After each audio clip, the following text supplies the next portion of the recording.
दोस्तों शायद हर एक ट्रेडर का फेवरेट सेटअप होता है ब्रेकआउट का सेटअप, लेकिन मोस्ट ऑफ ट्रेडर को ब्रेकआउट को सही तरीके से यूज करना ही नहीं आता और एंड में लॉस के ऊपर लॉस करते हैं। आज हम ब्रेकआउट स्ट्रेटजी को फुल्ली डिकोड करेंगे। मेरा वादा है आपसे, आज के बाद आपको ब्रेकआउट में ट्रेड करने का नजरिया पूरी तरह से बदल जाएगा।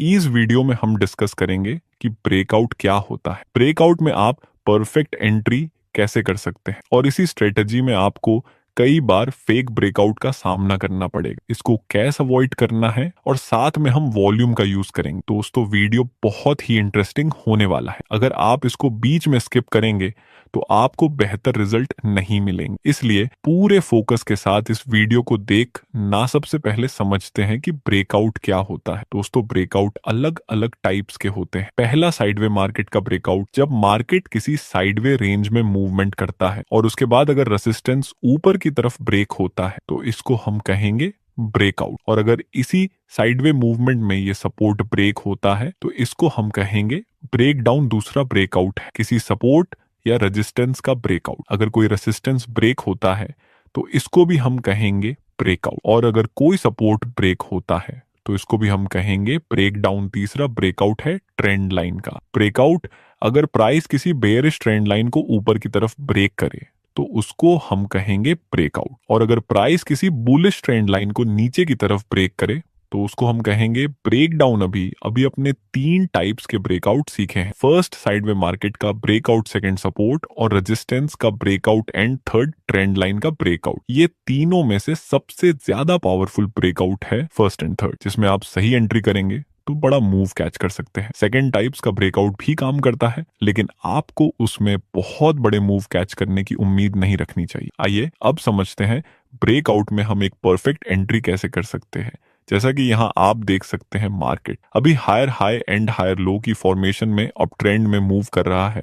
उसके बाद प्राइस थोड़ा सा नीचे आता है और एक बार फिर से प्राइस ऊपर जाने की कोशिश करता है, लेकिन यहाँ ये रेजिस्टेंस ब्रेक नहीं हुआ। नीचे हम ये 2 पॉइंट्स को टच करके एक सपोर्ट ड्रॉ कर सकते हैं और ऊपर ये पॉइंट्स को टच करके रेजिस्टेंस। अब हमारे पास एक परफेक्ट साइडवे जोन है। यहाँ पे 3 संभावना हो सकती है, या तो प्राइस इस रेजिस्टेंस का ब्रेकआउट करके ऊपर चला जाए, या फिर ये सपोर्ट का ब्रेक डाउन करके प्राइस नीचे चला जाए, या फिर ऐसा भी हो सकता है कि ये साइडवे जोन ब्रेक ही ना हो और प्राइस इसी रेंज के बीच में मूवमेंट करे। अगर ये रेजिस्टेंस ब्रेक होता है और दूसरी कैंडल इस ब्रेकआउट कैंडल के हाई के ऊपर क्लोज हो जाए तो हम बाय में एंट्री करेंगे, और अगर ये सपोर्ट का ब्रेक डाउन मिले और दूसरी कंफर्मेशन कैंडल इस ब्रेकडाउन कैंडल के लो के नीचे क्लोज हो जाए तब हम सेल में एंट्री करेंगे। और अगर ये मार्केट इसी साइडवे रेंज में मूव करे तो हम कुछ नहीं करेंगे। देखते हैं आगे क्या होता है। नेक्स्ट प्राइस ये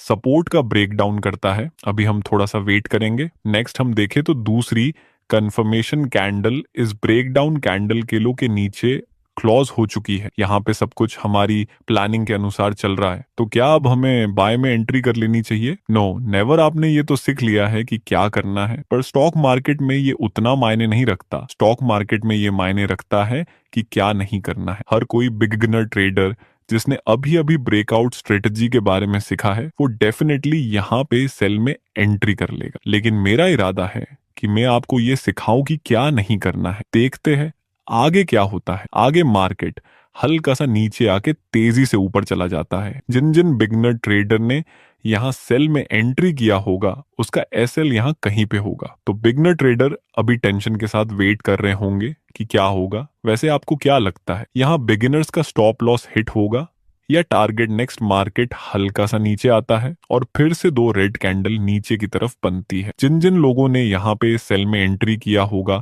उसको थोड़ी सी राहत मिली होगी कि अब हमारा एसएल हिट नहीं होगा, लेकिन अंत में हम देखें तो मार्केट ऊपर चला गया और ये सभी सेलर्स का स्टॉप लॉस हिट हो गया होगा। दोस्तों ब्रेकआउट स्ट्रेटजी के अनुसार यहाँ बिगिनर्स की कोई गलती नहीं थी, यहाँ सेल करने में वे बिल्कुल सही थे। पर मैं आपको 3 रीजन दूंगा कि क्यों ऐसी जगह पे हमें सेल नहीं करना है। सब कुछ सही होने के बाद भी पहला रीजन, जब भी ब्रेकआउट या ब्रेकडाउन मिले तो हमेशा रिटेस्ट का वेट करें। बाय द वे आपको रिटेस्ट का वेट क्यों करना चाहिए? क्योंकि जिन जिन लोगों ने यहाँ पे या यहाँ पे सेल किया होगा उसको अच्छा खासा प्रॉफिट बन गया होगा। तो जाहिर सी बात है यहाँ बैठे हुए सेलर्स अपना प्रॉफिट बुकिंग शुरू कर। अब सेलर्स प्रॉफिट बुकिंग करेंगे तो एटलीस्ट मार्केट यहाँ तक तो पुल बैक ले ही सकती है। अगर प्राइस रिटेस्ट करने के लिए आता और बियरिश कैंडल का सिग्नल देता तब हम डेफिनेटली सेल कर सकते थे, लेकिन ऐसा कुछ हमें मिला नहीं। दूसरा रीजन,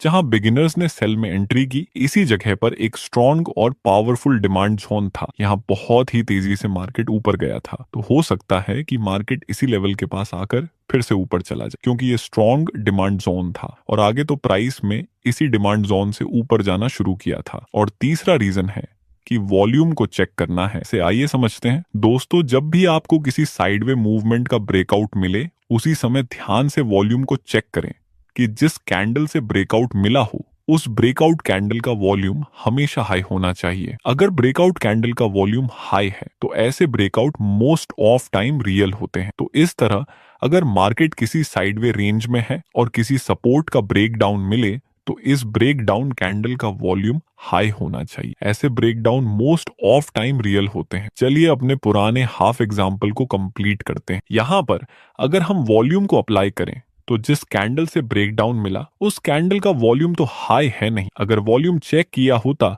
तब भी हमें पता चल जाता कि ये एक फेक ब्रेकआउट है। दोस्तों मुझे पूरा यकीन है कि आप वैल्यूएबल चीज सीख रहे हैं जिसकी हेल्प से आपकी पूरी ट्रेडिंग स्टाइल चेंज हो। अगर वाकई में आपको ये सब सीखने में मजा आ रहा है तो एक लाइक जरूर कर देना। चलिए समझते हैं कि ट्रेंड लाइन के ब्रेकआउट और ब्रेकडाउन में कैसे ट्रेड करना है। दोस्तों जब भी ट्रेंड लाइन का ब्रेकआउट या फिर ब्रेकडाउन मिलता है तब आप बड़े बड़े मूव कैच कर सकते हैं, लेकिन इसमें जितना बड़ा प्रॉफिट दिखता है उतना ही ज्यादा रिस्क भी रहता है। हमें रिस्क को कैसे मिनिमम करना है ट्रेंड लाइन में ट्रेड करते समय उसको भी मैं आगे सिखाऊंगा। यहाँ पर देखिए मार्केट अभी proper lower high and lower लो के स्ट्रक्चर में नीचे आ रहा है, तो ये सब पॉइंट्स को कनेक्ट करके हम एक एक्यूरेट ट्रेंड लाइन ड्रॉ कर सकते हैं। अब मैं एक कॉन्सेप्ट को गलत साबित करने जा रहा हूँ। देखिए कुछ लोगों को ऐसा मानना होता है कि जब ये ट्रेंड लाइन ऊपर की तरफ ब्रेक हो जाए इसका मतलब ये डाउन ट्रेंड अप ट्रेंड में रिवर्स हो गया और आगे से मार्केट ऊपर की तरफ जा सकती है, लेकिन ये पूरा सच नहीं है। ट्रेंड लाइन के ब्रेकआउट का मतलब सिर्फ उतना होता है कि आगे प्राइस या तो साइडवेज हो सकता है या फिर ऊपर जा सकती है। दो संभावना रहेंगी, या तो साइडवेज या फिर ऊपर। इसीलिए जब भी आपको ट्रेंड लाइन का ब्रेकआउट मिले तो पूरा मूव कैच करने के चक्कर में और जल्दबाजी डायरेक्ट ब्रेकआउट में एंट्री मत करना। आगे सो में सेटअप सिखाऊंगा, इसका वेट करना है। देखिए आओ फिर यहाँ पे market higher high and higher low की फॉर्मेशन में बुलिश ट्रेंड में मूव कर रहा था, तो फिर ऐसी स्थिति में हम एक बुलिश ट्रेंड लाइन ड्रॉ कर देंगे जो कि आगे सपोर्ट का काम कर सकती है। नेक्स्ट हम देखें तो प्राइस इसी ट्रेंड लाइन के पास आती है और अब बुलिश और कंफर्मेशन कैंडल की फॉर्मेशन बनती है। हमें यहाँ पर ट्रेंड लाइन का सपोर्ट मिला, ऊपर बुलिश कैंडल का सिग्नल और ये ट्रेंड भी बुलिश है, तो ऐसी जगह पर हम बाय में एंट्री कर सकते हैं। एस डेल हम रखेंगे बुलिश कैंडल के लो से थोड़ा सा नीचे। नेक्स्ट हम देखें तो हमारा प्रॉफिट टारगेट हिट हो गया है और आगे क्या हुआ, आगे मार्केट नया हाई नहीं बना था लेकिन इसी बुलिश ट्रेंड लाइन का ब्रेक डाउन कर देता है। जैसा कि आपने अभी अभी सीखा, यहाँ दो संभावना रहेंगी, या तो मार्केट नीचे गिरे या फिर साइडवेज हो जाए। दोस्तों जब भी आप रिवर्सल ट्रेड में एंट्री करेंगे तो चेक करना है कि रिसेंट स्विंग ब्रेक हुआ है कि नहीं। ऐसे एक एग्जांपल से समझाता हूं ताकि आपको एक क्लियर कट इमेज मिल सके। देखिए ये है डाउन ट्रेंड और इसकी ये बियरिश ट्रेंड लाइन है। नेक्स्ट ये ट्रेंड लाइन ऊपर की तरफ ब्रेक हो चुकी है और इसका रिसेंट स्विंग भी ऊपर की तरफ ब्रेक हो चुका है। अब हम कंफर्म बोल सकते हैं कि ये डाउन ट्रेंड अपर ट्रेंड में रिवर्स हुआ है। चलिए वही हमारा पुराना एग्जाम्पल कंटिन्यू करते हैं। यहाँ पर हम देखें तो ट्रेंड लाइन का ब्रेक डाउन हो तो चुका है और स्विंग ब्रेक भी हो चुका है ऊपर से। जिस कैंडल से ट्रेंड लाइन का ब्रेक डाउन हुआ उस कैंडल का वॉल्यूम भी हाई है। अब हम रिटेस्ट टेस्ट का वेट करेंगे और किसी बियरिश कैंडल के सिग्नल पर हम सेल में एंट्री कर सकते हैं। आगे हम देखें तो प्राइस आता है इसी ट्रेंड लाइन के पास जो कि अब रेजिस्टेंस का काम करेगी। वहां पर हमें एक बियरिश और कंफर्मेशन कैंडल की फॉर्मेशन मिले, अब हम सेल में एंट्री कर सकते हैं। दोस्तों यहाँ तो हमारा प्रॉफिट टारगेट हिट हो गया है, लेकिन लाइव मार्केट में आपको एक मानसिक प्रॉब्लम का सामना करना पड़ेगा। वह है कि कई बार मार्केट ब्रेकआउट करने के बाद डायरेक्ट ऊपर चला जाएगा और रिटेस्ट करने ही ना आए, ऐसे में आपको एंट्री करने का मौका ही नहीं मिलेगा। तब हो सकता है कि आप जल्दबाजी में डायरेक्ट ब्रेकआउट में ट्रेड करें, लेकिन अगर आपको फेक ब्रेकआउट से बचना है तो रिटेस्ट का वेट करना ही पड़ेगा।